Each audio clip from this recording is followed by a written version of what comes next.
questions. Have you ever had a question for God? You know, one of those questions that nobody else can answer. I've been a pastor a long time. I've been just a regular person longer than that. And there's questions I have, questions that I've never been able to find the answer to in seminary class or in any Bible class I've been in. Just questions that really I think only God has the answer to. And you know, the thing about these kinds of questions I've discovered is they all fit into sort of a category all their own. They're the kinds of questions that you only ask when something really bad happens in your life, a crisis. I mean, nobody ever asks God, "Hey God, you know, why did you give me that wonderful job?" Or God, why did you give me that wonderful woman that I married? Or no one ever asks questions like that when life is good. But when life goes south, when the bad stuff, the crisis points hit, that's when we have questions for God.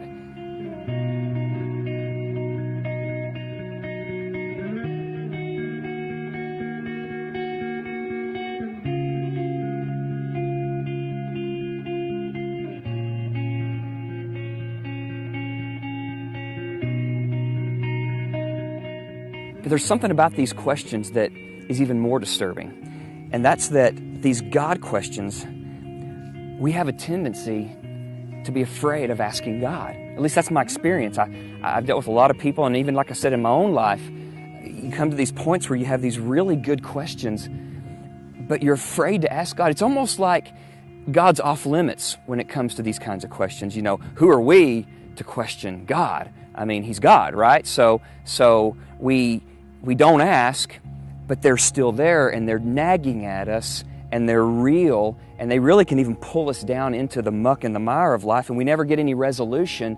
But here's the thing too, God knows. I mean, you don't have to say the question out loud. You don't even have to pray it. If you've got the question, God knows you've got the question. So it's kind of like a catch-22.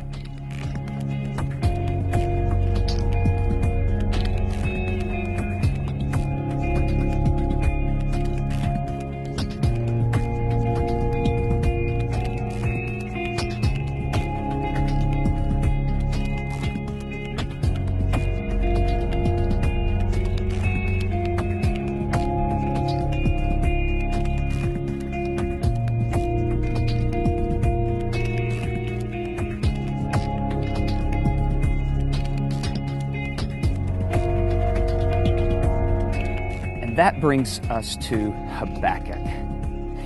Habakkuk, yeah, Habakkuk. I found this book buried in the Old Testament, this little tiny book, 3 chapters long, with the name Habakkuk on it. And as I started reading it, it struck me that this book's different. Habakkuk's different. There's lots of prophets in the Bible. He's different. He's unique. Habakkuk is one of those guys that had the audacity to actually ask God a question, a hard question, a good question.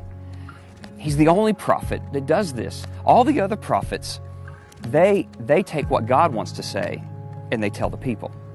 Habakkuk takes what the people want to say and he asks God. It's totally reversed, totally backwards. And so we're going to look at Habakkuk.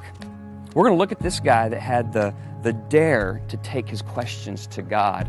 And we're going to spend the summer here. We're just going to camp out. And so I want to invite you to come with us. Come with me this summer at Grand Avenue. And we're going to look at a series that I'm calling Questioning God. It's a study of the prophet Habakkuk.